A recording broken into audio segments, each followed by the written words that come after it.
आजचा विजय महाराष्ट्राच्या भविष्याच्या दृष्टीनं खूप महत्त्वाचा होता आणि तुम्ही म्हणालात की तुम्हाला याची खात्री होती का, तर पहिल्या दिवसापासून आम्ही हे सांगितलं की या राज्यात पुन्हा एकदा महायुतीचं सरकार येईल. माननीय देवेंद्रजींच्या नेतृत्वाखाली भारतीय जनता पार्टी 130च्या आसपास जागा आज आम्ही जिंकतोय. महायुती स्पष्ट 228-230च्या जवळपास आम्ही पोहोचतोय. इतका मोठा जनाधार महाराष्ट्राच्या जनतेने आम्हाला दिला. महाराष्ट्राच्या जनतेचं मी खरं तर मनापासून या ठिकाणी आभार मानीन, कृतज्ञता व्यक्त करीन. केलेल्या कामाची ही पावती त्यांनी दिला असं मी म्हणेन. पश्चिम महाराष्ट्रात आम्ही म्हणालो होतो की आम्ही 45 जागा जिंकू आणि आज 44 जागा जिंकताना आम्ही दिसतोय. पुण्यातल्या सगळ्या जागा आम्ही जिंकू असं म्हटलं. एक जागा कुठेतरी आता निकाल ऐकू येतात, त्यामुळे कुठेतरी एक जागा जाती असं दिसतंय. पण महाराष्ट्रातल्या जनतेला मनापासून धन्यवाद देईन की महायुतीच्या सरकारवरती पुन्हा एकदा विश्वास व्यक्त केला.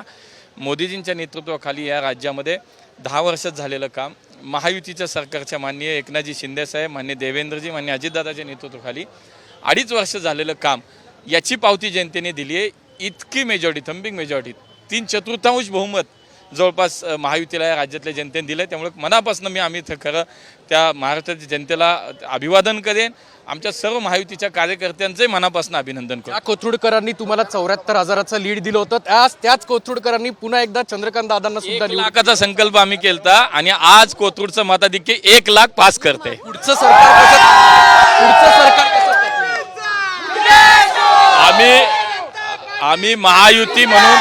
आम्ही महायुती म्हणून एकसंधपणे निवडणूक लढली. आमच्या नेत्यांमध्ये एकवाक्यता होती. आमच्या नेत्यांमध्ये एक दिलानं सगळ्यांनी काम केलं, एकसंधपणे लढलो आणि त्यामुळे पुन्हा एकदा महायुतीचाच मुख्यमंत्री राज्यात होईल हे वरिष्ठ पातळीवर ठरतील, आमचे नेते ठरवतील. पण आम्हाला याचा आनंद आहे की आज भारतीय जनता पार्टी महाराष्ट्रातली सर्वात मोठी पार्टी म्हणून समोर आली आहे.